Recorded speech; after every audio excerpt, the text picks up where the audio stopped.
This is Alexis Lambert, and I'm coming to you live this evening with a recipe. This is my very own spaghetti sauce recipe, and uh, you'll have to forgive me for looking down. I am actually reading the recipe because I have my own. This is my own recipe, but it's just so I don't leave anything out. I am going to read it.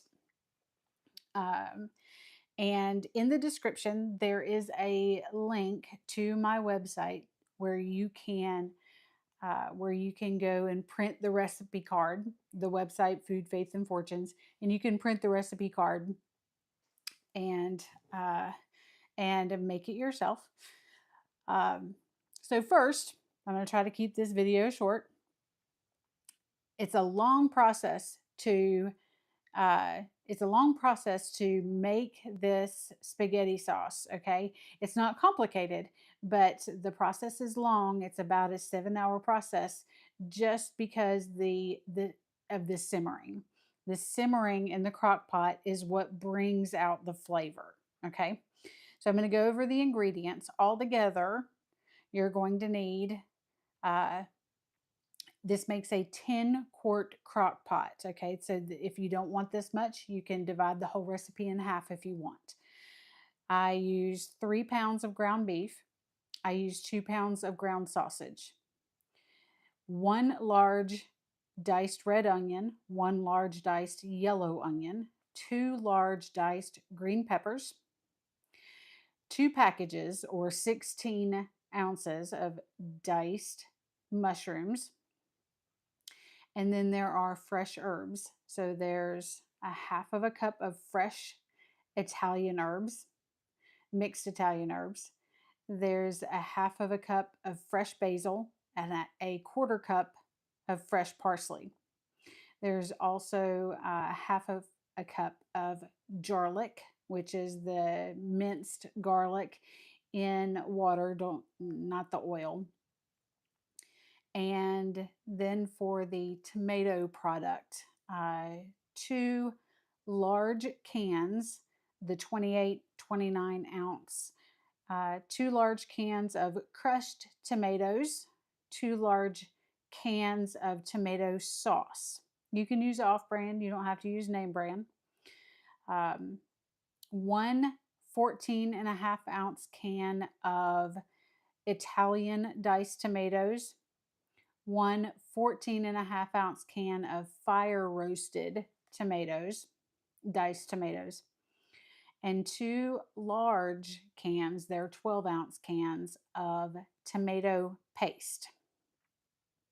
The seasonings are going to be 2 tablespoons of Kinder's The Blend seasoning, 2 tablespoons of oregano, dried oregano.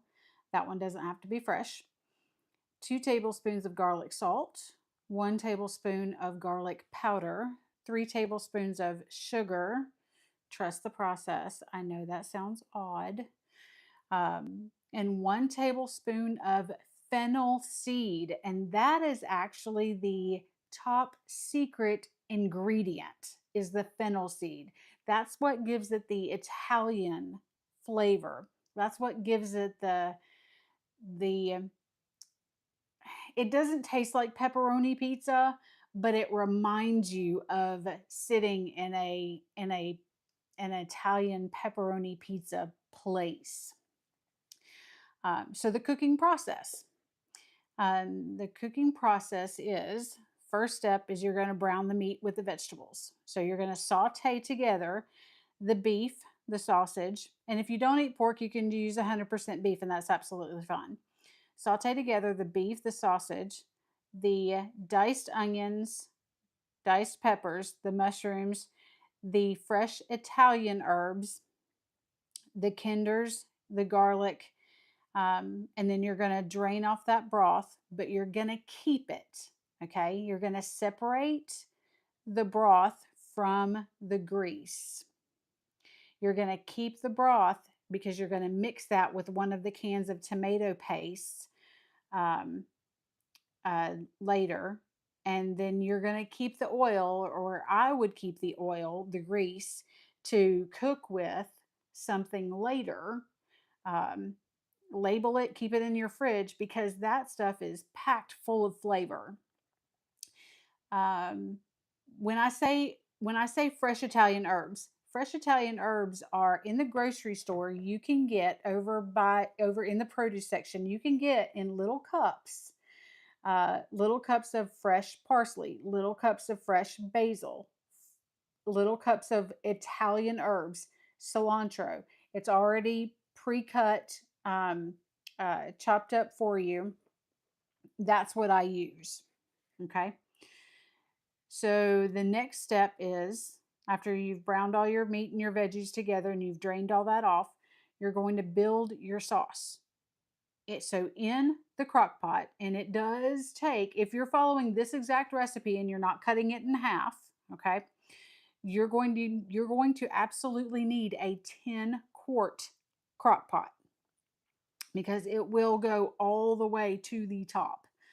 In a 10-quart crock pot, mix together both cans of the crushed tomatoes and both cans of the tomato sauce, and then add in the sauteed meat mixture. You're going to pour in the 2 cans of, um, you're going to pour the 2 cans of diced tomatoes with the juice into a cheesecloth lined colander. Okay. And you're going to twist up the cheesecloth so you can squeeze out all of the liquid from the tomatoes. Once the tomatoes are squeezed and all of the juice is out of the tomatoes, then you'll put those dried-ish tomatoes into the crock pot. You're going to keep all of that tomato liquid. Okay.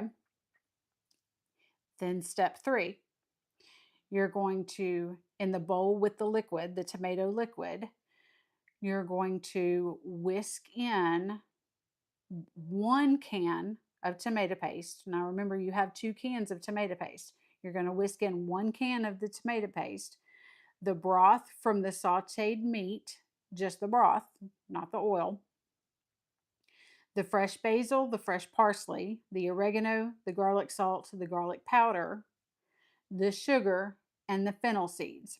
Now, the reason you need sugar is because the tomato is acidic. The tomato is very acidic, and it's going to cut through it's going to cut through the acidity of all that tomato. It does not make the sauce sweet necessarily, um, but without the sugar, it's just going to make the sauce too, it's just not as good. So if and some people really really like sweeter tomato sauce or marinara sauce, spaghetti sauce, and if that's you, you can add more sugar. um, so you're going to, like I said, you're going to reserve 1 can of tomato paste for later use. So step 4 is you're going to cook it on high for 1 hour, and just to give it a good kickstart, and you're going to stir that every 10 minutes or so, because you don't want that to stick. And then you're going to turn it on low, and then you're going to cook that for 6 hours on low. The reason that you want to cook it on low for so long is that's what activates the fennel seed. It has to slow cook to really activate that fennel seed and get that deep Italian flavor. Okay. You're going to stir that every hour of that slow cooking time, that 6 hours. And over that 6 hours, you're going to collect all of the liquid that ends up rising to the top. Now, here's the secret to this process. Nobody likes watery spaghetti sauce, but when you're making homemade spaghetti sauce, it always happens that it ends up being watery. Okay? But you also don't want to sacrifice good flavor and get something from a jar at the store. Okay? Throughout the cooking process, every hour when you go to stir it. Before you stir it, take your ladle and skim off the liquid that has risen to the top and just dump it in a bowl. Okay, you're not going to throw it out, but just dump it in a bowl and save it, and do that every hour. An hour before you're ready to serve it, take that can of tomato paste and mix it with that liquid, that tomato liquid that you have been skimming off of the top um, of your sauce. And then about an hour before you're ready to serve it, to serve dinner, pour that back into your sauce. When you've mixed it together, pour it back into your sauce, and then you've got thickened. Your tomato liquid is no longer liquid, it is thickened and mixed back into your sauce. Okay. Um, Now, right before you go to serve the sauce, go ahead and do the skimming of the liquid one more time. Okay, because you're still going to have a little bit of liquid, and use that. Don't throw it out because it's so flavorful. Use that as a base to make tomato soup. You can freeze it. Don't throw it out. Keep it.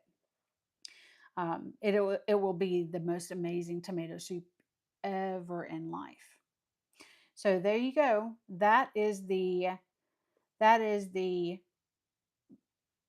famous homemade spaghetti sauce. Um, my daughter absolutely loves this spaghetti sauce. The first time she had it, she said, "I want to eat it as soup," and she has tried. Well, not tried. She has eaten it as soup uh, just about every time I've made it since then. That's how much she loves it. So this is part of her inheritance. Her early inheritance is getting this recipe early from me. So there you go, Chloe. I love you. You're welcome. Here's your recipe. You guys have a good evening. I hope you enjoy the recipe.